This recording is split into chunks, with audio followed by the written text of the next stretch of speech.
बिस्मिल्लाहिर्रहमानिर्रहीम रब्बे ज़िदनी इल्मा। स्टूडेंट्स, आज हम शॉर्ट क्वेश्चन नंबर 13 से स्टार्ट करेंगे, चैप्टर नंबर 2 फर्स्ट ईयर का।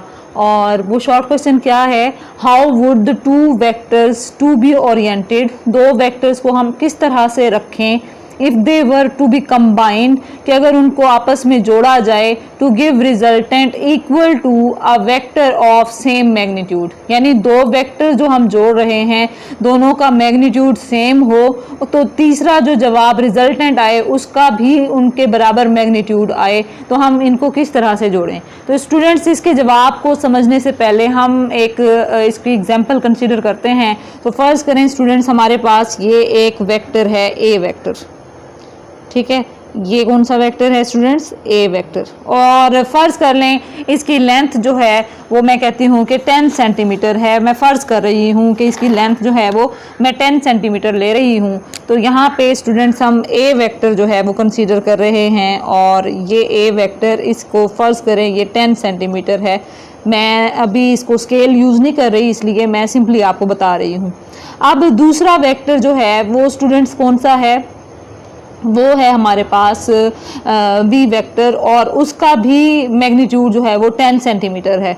तो मैं पहले क्या करूँगी, मैं इसकी टेल के साथ एक वेक्टर जोड़ दूँगी 10 सेंटीमीटर लेंथ का, ये इस तरह से, ठीक है। ये बी वेक्टर हो गया, ठीक हो गया स्टूडेंट्स। आपको पता है कि जब दो वेक्टर्स आपस में जुड़ते हैं तो उनके जो टेल से टेल जुड़ती है, तो टेल से टेल जुड़ने की वजह से उनके दरमियान में एंगल हम लोग देखते हैं, और ये एंगल जो हम मेजर कर रहे हैं ये कितना है, 120 डिग्री का। तो स्टूडेंट्स, अब मैं इसी वेक्टर को अगर पैरेलल ले लूँ, चाहे मैं ए वेक्टर को इसी के पैरेलल यहाँ पे शिफ्टिंग करके यहाँ पे बना दूँ, चाहे मैं बी वेक्टर को पैरेलल शिफ्टिंग करके यहाँ पे बना दूँ, आप दोनों तरीके कर सकते हैं। तो फ़र्ज़ करें मैं यहाँ पे इस ए वेक्टर को जो है ना वो पैरेलल शिफ्टिंग के ज़रिए यहाँ पे लेके आ रही हूँ, और ये भी कितना है 10 सेंटीमीटर का। तो ये ए वेक्टर हो जाएगा स्टूडेंट्स, ये बी वेक्टर। और अब हम रिजल्टेंट कैसे ड्रॉ करते हैं, आप लोगों ने पढ़ा हुआ है स्टूडेंट्स। रिजल्टेंट हम ड्रॉ करते हैं कि फर्स्ट वेक्टर की टेल से रिजल्टेंट की टेल जुड़नी चाहिए, और लास्ट वेक्टर के हेड से उसका हेड जुड़ना चाहिए। तो स्टूडेंट्स, आप इस तरीके से इसको इस तरह से जोड़ेंगे तो ये आपके पास जो है ये थर्ड वेक्टर आ जाएगा, सी वेक्टर, या आप इसको आर रिजल्टेंट वेक्टर भी कह सकते हैं। तो स्टूडेंट्स, यहाँ से आप देखें तो ये हमारे पास जो ट्रायंगल बन रही है ये कौन सी बन रही है, इक्विलेटरल ट्रायंगल, इक्विलेटरल ट्रायंगल। अच्छा, अब इक्विलेटरल ट्रायंगल कौन सी होती है स्टूडेंट्स, ऐसी ट्रायंगल होती है जिसकी तमाम साइड्स जो हैं वो बराबर होती हैं, और उसके अलावा इनके इंटरनल एंगल्स जो हैं वो भी क्या होते हैं, सेम होते हैं। यानी इनके इंटरनल एंगल जो हैं वो हमारे पास कितने कितने हो जाएंगे, 60 डिग्री 60 डिग्री 60 डिग्री। लेकिन अब हमारा मकसद क्या था, हमने ये देखना था ए और बी को आपस में किस तरह से जोड़ा जाए। तो देखें स्टूडेंट्स, ए और बी के दरमियान में जो एंगल आ रहा है टेल से टेल जोड़ने की वजह से वो कितना आ रहा है, 120 डिग्री एंगल आ रहा है। इसका मतलब है हम इन दोनों वेक्टर्स को कब किस तरह से जोड़ें, 120 डिग्री के एंगल से, तब हम लोग कह सकते हैं कि इनके मैग्नीट्यूड बराबर होंगे। तो उसका रिजल्टेंट का मैग्नीट्यूड भी क्या हो जाएगा, इन दोनों के मैग्नीट्यूड के बराबर, यानी A is equal to B is equal to, A magnitude is equal to B magnitude is equal to R का मैग्नीट्यूड। ये हमारे पास आ जाएगा। अब हम इसकी थ्योरी की तरफ चलते हैं। जी स्टूडेंट्स, इसकी थ्योरी है, it is possible only when the angle between two vectors is 120 degree. अब ये कैसे मुमकिन है, इसको हम लोग जो है वो इसकी तफसील पढ़ते हैं। तो इसकी तफसील में स्टूडेंट्स लिखा हुआ है, if two vectors are represented by two sides of an equilateral triangle. आपको मैंने बता दिया है इक्विलेटरल ट्रायंगल कौन सी होती है, जिसकी दोनों साइड्स बराबर होंगी, तीनों साइड्स का मतलब है तीसरी साइड जो हम रिजल्टेंट ड्रॉ कर रहे हैं। Then the third side represent their resultant such that और उसका रिजल्टेंट इस तरह से हम लोग रिप्रेजेंट करेंगे कि हमारे पास ए का मैग्नीट्यूड बराबर आ जाएगा बी का मैग्नीट्यूड और बराबर आ जाएगा R. In this case angle between two vector जो है वो कितना हो जाएगा 120 डिग्री। और स्टूडेंट्स याद रखें दो वेक्टर्स के दरमियान जो एंगल देखा जाता है हमेशा उनकी टेल्स को जोड़ के देखा जाता है, जैसा कि इस केस में मैंने आपको बताया है। यहाँ पे ए और बी के दरमियान में हम यहाँ पे 60 डिग्री एंगल कंसीडर नहीं कर रहे क्योंकि यहाँ पे एक का हेड है और दूसरे की टेल है। हम दोनों वेक्टर्स की टेल को जोड़ के देख रहे हैं, तब इनका एंगल कितना बन रहा है 120 डिग्री। इस वजह से हम कहेंगे कि हम ए और बी को आपस में किस जाविये पर रखें, किस एंगल पर रखें, 120 डिग्री एंगल पर। अब हम स्टूडेंट्स नेक्स्ट शॉर्ट क्वेश्चन की तरफ चलते हैं। नेक्स्ट शॉर्ट क्वेश्चन स्टूडेंट्स हमारे पास क्या है जी स्टूडेंट्स, नेक्स्ट शॉर्ट क्वेश्चन है two vectors to be combined have magnitude. दो वेक्टर्स हैं जिनको कंबाइन किया जा रहा है और उनका मैग्नीट्यूड, एक का मैग्नीट्यूड है 60 न्यूटन, दूसरे का मैग्नीट्यूड है 35 newton. Pick the correct answer, और आपने इनमें से कोई भी करेक्ट आंसर जो भी है वो बताना है जो इनमें से गिवन है। ये पूरी स्टेटमेंट मैं नहीं पढ़ रही, जस्ट इसका मैंने शुरू वाला हिस्सा पढ़ा है और इसमें आपको 3 ऑप्शंस दिए गए हैं, 100 न्यूटन, 70 न्यूटन और फिर 20 न्यूटन। तो आपने बताना है इसमें से कौन सा जवाब ठीक है। तो स्टूडेंट्स याद रखें, हम लोगों को अगर ये पता चल जाए कि इन दोनों वेक्टर्स की मैक्सिमम वैल्यू क्या आ रही है कंबाइन करने से और इन दोनों वेक्टर्स को कंबाइन करने से मिनिमम वैल्यू क्या आ रही है, तो हमारे पास आंसर जो है वो हमें पता चल जाएगा। जाहिर सी बात है मैक्सिमम और मिनिमम के दरमियान में होगा, या मैक्सिमम के बराबर होगा, या मिनिमम के बराबर होगा, या फिर दोनों के बराबर, दोनों के दरमियान में होगा। तो स्टूडेंट्स अब आपको यहाँ पे जो दे दी गई है वैल्यू वो अब हम देखेंगे, कंसीडर करेंगे वो कितनी है। तो स्टूडेंट्स यहाँ पे आपको दी गई है, पहली है 60 और दूसरी है 35 न्यूटन। ये 2 फोर्सेस आपको दे दी गई हैं स्टूडेंट्स। अब आपसे कहा गया है जी इसका बताएं कि इनको किस तरह से कंबाइन किया जाए कि कौन सा रिजल्ट आएगा। तो स्टूडेंट्स याद रखें, जब भी 2 वेक्टर्स पैरेलल होते हैं, वेक्टर्स जब आपस में क्या होते हैं पैरेलल, ये किसका निशान है पैरेलल का। वेक्टर्स जब पैरेलल होते हैं तो उनका मैग्नीट्यूड हमेशा ऐड होता है। तो हम यहाँ पे लिखेंगे 60 + 35, तो आपके पास आंसर कितना आ जाएगा 95 न्यूटन। ये स्टूडेंट्स जब दोनों वेक्टर्स पैरेलल हैं तब हम लोग बात कर रहे हैं। अब हम लोग स्टूडेंट्स क्या करेंगे, जब वेक्टर्स एंटी पैरेलल हो जाएंगे, वेक्टर्स अब हमारे पास क्या हो जाएंगे एंटी पैरेलल। जब एंटी पैरेलल होंगे तो स्टूडेंट्स इनका मैग्नीट्यूड जो है उसको हमेशा सब्ट्रैक्ट किया जाता है। तो 60 में से 35 माइनस करेंगे तो आपके पास आंसर जो आ जाएगा वो कितना आ जाएगा 25 न्यूटन। तो स्टूडेंट्स याद रखें, जब वेक्टर्स पैरेलल हैं तो मैग्नीट्यूड आपके पास मैक्सिमम आ रहा है, और जब वेक्टर्स एंटी पैरेलल हैं तो मैग्नीट्यूड आपके पास क्या आ रहा है मिनिमम आ रहा है। तो इसका मतलब ये है आपके पास आंसर जो है वो 95 से जो है वो छोटा या फिर बराबर होना चाहिए और 25 से बड़ा या फिर बराबर होना चाहिए, यानी 95 और 25 के दरमियान में या इनके बराबर हो। तो फिर स्टूडेंट्स अब आप देख लें कि यहाँ पे हमारे पास 3 ऑप्शंस दे दिए गए हैं। तो 3 ऑप्शंस आपके पास क्या हैं 100 न्यूटन, 70 न्यूटन और 20 न्यूटन। तो आंसर 100 न्यूटन नहीं हो सकता क्योंकि हमारे पास मैक्सिमम वैल्यू कितनी आ रही है 95 न्यूटन। 95 न्यूटन से बड़ा आंसर नहीं हो सकता, इसका मतलब है ये ऑप्शन गलत हो जाएगा। उसके बाद दूसरा ऑप्शन है 70 न्यूटन। तो स्टूडेंट्स आपका आंसर था 25 से लेके 95 के दरमियान में, तो ये हो सकता है कि ये आंसर हो। और तीसरा ऑप्शन है 20 न्यूटन, और आपके पास स्टूडेंट्स अगर देखें तो आपके पास मिनिमम जो वैल्यू आ रही है वो कितनी है 25 न्यूटन। तो 25 न्यूटन से आपका आंसर कम नहीं हो सकता, जबकि 20 न्यूटन यहाँ पे आंसर लिखा हुआ है, इसका मतलब है ये भी क्या है गलत। तो पॉसिबल आंसर जो इसका होगा वो क्या होगा 70 न्यूटन। तो यहाँ पे स्टूडेंट्स लिखा हुआ है करेक्ट आंसर इज 70 न्यूटन, और इसकी वजह भी बताई हुई है कि जब 2 वेक्टर्स जो हैं मैक्सिमम उनका सम होगा जब वो आपस में पैरेलल होंगे, और उस वक्त उनका मैग्नीट्यूड हो जाएगा 95 न्यूटन के बराबर। और जब 2 वेक्टर्स आपस में एंटी पैरेलल होंगे तो उस वक्त उनका मैग्नीट्यूड स्टूडेंट्स क्या हो जाएगा मिनिमम हो जाएगा, जो कि 25 न्यूटन के बराबर आ जाएगा। अब हम स्टूडेंट्स नेक्स्ट देखते हैं कि इसका मज़ीद क्या इसकी सिंप्लीफिकेशन होती है।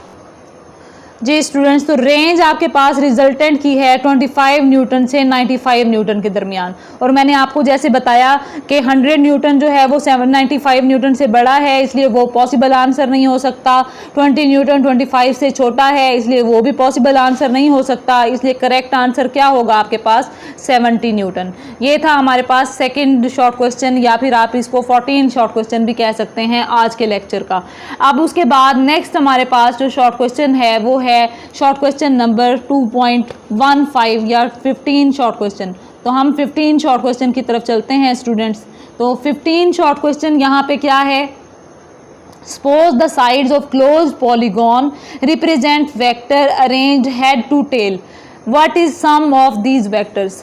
अब फर्ज करें कि कोई भी एक पॉलीगॉन है। पॉलीगॉन का मतलब होता है ऐसी शेप जिसके 2 से ज़्यादा कॉर्नर्स हों, ठीक है। 2 से ज़्यादा कॉर्नर्स ट्रायंगल के भी हो सकते हैं, और उसके अलावा पेंटागन के भी हो सकते हैं, हेक्सागन के भी हो सकते हैं। तो हम यहाँ पे फ़र्ज़ कर लेते हैं कि हम 6 जो कॉर्नर्स हैं उस वाली एक कोई भी शेप कंसीडर करते हैं। तो स्टूडेंट्स यहाँ पे मैं एक शेप कंसीडर करती हूँ।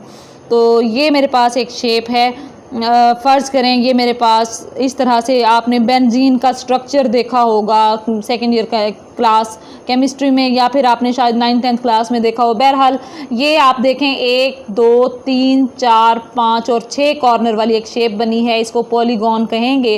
तो इसमें ये वाला जो वेक्टर है ये ए वेक्टर है, और ये वाला वेक्टर जो है ये बी वेक्टर है, और ये वाला वेक्टर हमारे पास सी वेक्टर है, ये वेक्टर डी वेक्टर है, और ये वेक्टर ई वेक्टर है, और लास्ट वेक्टर आपके पास क्या है, एफ वेक्टर।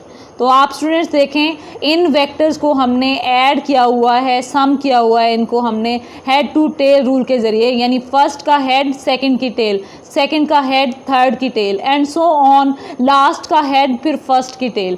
यानी यहाँ इसके रिजल्टेंट के लिए हमारे पास जगह ही नहीं बच रही, हम इसका रिजल्टेंट ड्रॉ ही नहीं कर सकते।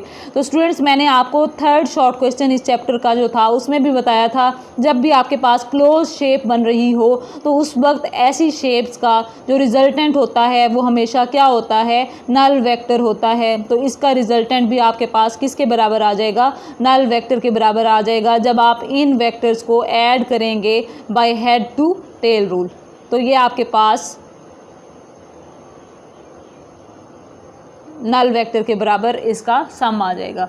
ठीक है स्टूडेंट्स, ये इसकी सिंप्लीफिकेशन। अब इसकी थ्योरी क्या है कि sum of these vectors will be 0।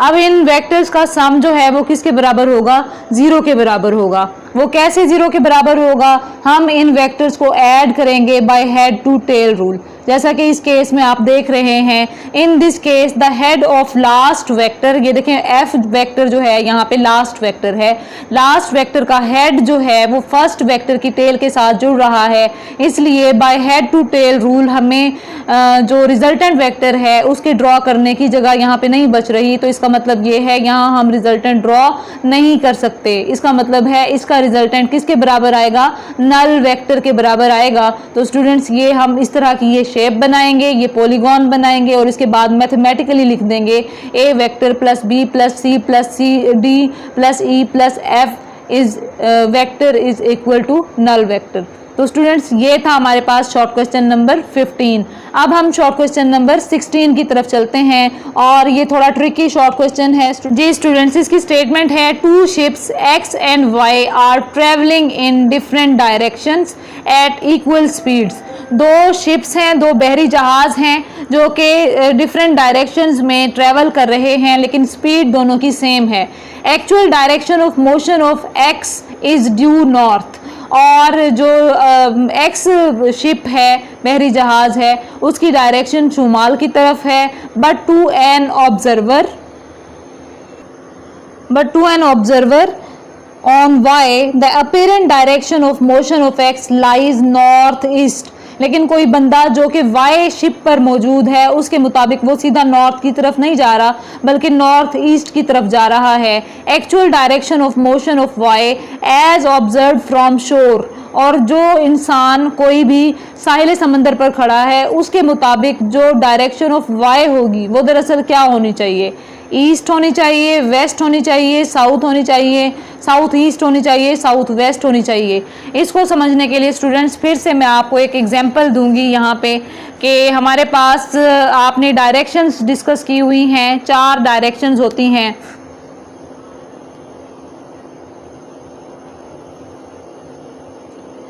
तो स्टूडेंट्स ये डायरेक्शन जो होती है ये है ईस्ट, ये डायरेक्शन है वेस्ट, ये डायरेक्शन है नॉर्थ और ये डायरेक्शन है साउथ। ठीक है, ये 4 डायरेक्शंस हैं। अब इन 4 डायरेक्शंस में आपसे कहा जा रहा है जो एक्स शिप है वो दरअसल किस तरफ मूव करता हुआ जा रहा है, नॉर्थ की तरफ। ठीक है, तो हम यहाँ पे actual direction of motion of x ship जो है वो किस तरफ है, नॉर्थ की तरफ। तो हम कहेंगे स्पीड ऑफ वी एक्स, यानी वी एक्स जो है वो नॉर्थ की तरफ है। अब यहाँ पे वाई के लिहाज से जो दूसरा शिप है वो मूव कर रहा है, वो किस तरफ मूव करता हुआ जा रहा है, इसकी डायरेक्शन स्टूडेंट्स नॉर्थ ईस्ट है, जैसा कि आपको इस स्क्रीन पर नज़र आ रहा है, ये नॉर्थ ईस्ट डायरेक्शन है। यानी relative velocity of X with respect to Y. तो स्टूडेंट्स ये याद रखें, जब हम रिलेटिव वेलोसिटी लेते हैं तो हम पहले की वेलोसिटी में से दूसरे की वेलोसिटी को माइनस करते हैं, इसको हम लोग नाम देते हैं रिलेटिव वेलोसिटी का, V X minus V Y.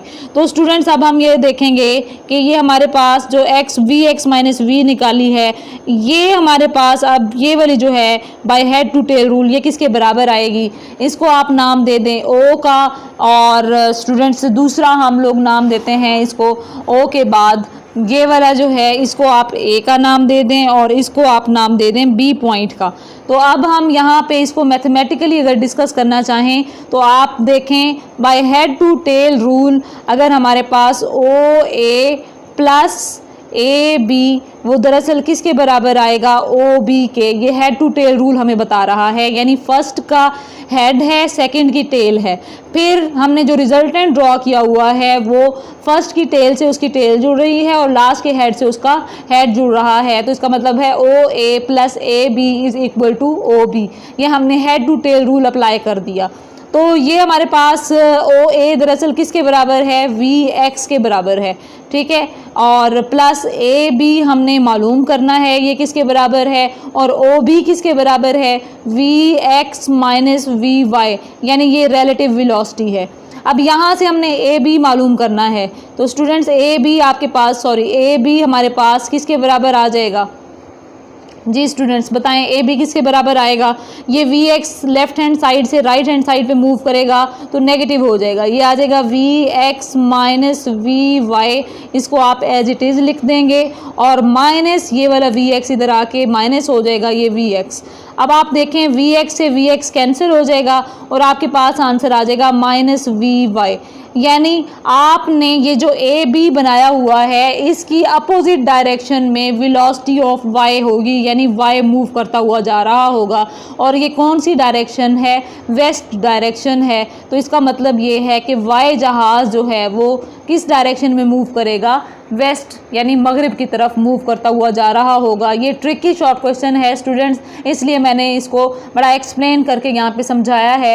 अब एक दफ़ा फिर मैं आपको ये समझा रही हूँ कि आपको कहा जा रहा है कि एक्स जहाज़ जो है वो मूव करता हुआ जा रहा है नॉर्थ की तरफ। तो हमने एक्स जहाज़ को नॉर्थ की तरफ मूव करवा के ले गए हैं पॉइंट ए तक, और इसकी वेलोसिटी वी एक्स से जाहिर की है। और दूसरा कहा गया है कि जो एक ऑब्जर्वर बैठा हुआ है वाई जहाज़ में, उसके लिहाज से ये मूव करता हुआ जा रहा है नॉर्थ ईस्ट की तरफ, यानी ईस्ट और नॉर्थ के दरमियान में। तो ये रिलेटिव वेलोसिटी है एक्स और वाई की, तो इसको हम लिखेंगे वी एक्स माइनस वी आई, और इसको हम ओ बी से जाहिर कर रहे हैं। तो ए से लेके बी तक का जो फासला है ये हमने मालूम करना है। तो हम यहाँ पे अप्लाई करेंगे हेड टू टेल रूल। तो आपको पता है कि पहले का जो हेड है वो दूसरे की टेल के साथ जुड़ रहा है, तो ओ ए प्लस ए बी ये किसके बराबर आ जाएगा, ए बी के बराबर। तो इसी को वैल्यूज़ पुट करने के बाद आपके पास स्टूडेंट्स जो ए बी की वैल्यू आती है वो नेगेटिव वी वाई आती है, यानी ये ए बी के अपोजिट डायरेक्शन में वी वाई वेलोसिटी होगी और वो आपके पास किस डायरेक्शन में होगी, वेस्ट डायरेक्शन में। तो ये आपका करेक्ट आंसर होगा। अब हम स्टूडेंट्स इसकी थ्योरी की तरफ चलते हैं। जी स्टूडेंट्स, इसकी थ्योरी ये है, actual direction of motion will be due west. Direction of motion of Y जो है वो दरअसल किस तरफ होगी, वेस्ट की तरफ होगी। वी एक्स जो है वो क्या है, velocity of ship X, V Y है वेलोसिटी ऑफ शिप वाई, और V X minus V Y जो है ये दरअसल क्या है, velocity of X relative Y, यानी एक्स शिप जो है उसकी वेलोसिटी के रिलेटिव वेलोसिटी जो है उसको V X minus V Y से जाहिर किया गया है। अब हेड टू टेल रूल यहाँ पे आप अप्लाई करेंगे, जैसा कि मैंने आपको अभी एक्सप्लेनेशन में समझाया था। तो स्टूडेंट्स हम यहाँ पे रूल अप्लाई करेंगे, हेड टू टेल रूल। तो इसी डायग्राम में हम head to tail rule apply कर रहे हैं। O A plus A B is equal to O B. O A की जगह पे वी एक्स लिख देंगे, तो यहाँ पे हमने वी एक्स लिख दिया, ए बी वैसे का वैसे रहेगा, और ओ बी की जगह पे V X minus V Y लिख देंगे। तो यहाँ इन वैल्यूज़ को पुट करने के बाद ए बी की वैल्यू जो आपके पास आएगी वो आएगी माइनस वी वाई, और आपको पता है कि ए बी की डायरेक्शन इस वक्त ईस्ट की तरफ है। तो वी वाई यानी फ़र्ज़ करें अगर ये वी वाई है तो माइनस वी वाई इसके बिल्कुल अपोजिट डायरेक्शन में टूवर्ड्स वेस्ट होगी। इसी वजह से this shows that V Y is directed opposite to A B, that is towards west. तो ये इसका आंसर है।